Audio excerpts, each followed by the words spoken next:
Iran வெளியுறவுத்துறை அமைச்சர் பாகிஸ்தான் சென்றுள்ள நிலையில் அமெரிக்கா ஈரான் இடையே இரண்டாம் கட்ட அமைதி பேச்சுவார்த்தை எந்த நேரத்திலும் நடைபெறலாம் என எதிர்பார்க்கப்படுகிறது.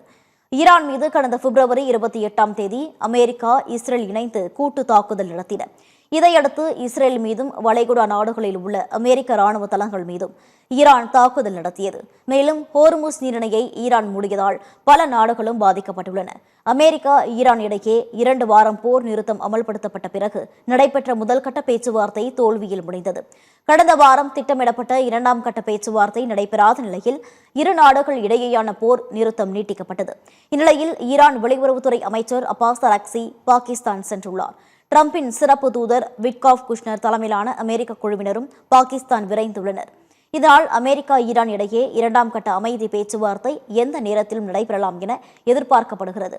மேலும் அமெரிக்க துணை அதிபர் JD வான்ஸ் பாகிஸ்தான் செல்ல தயார் நிலையில் உள்ளதாகவும் தகவல் வெளியாகியுள்ளது.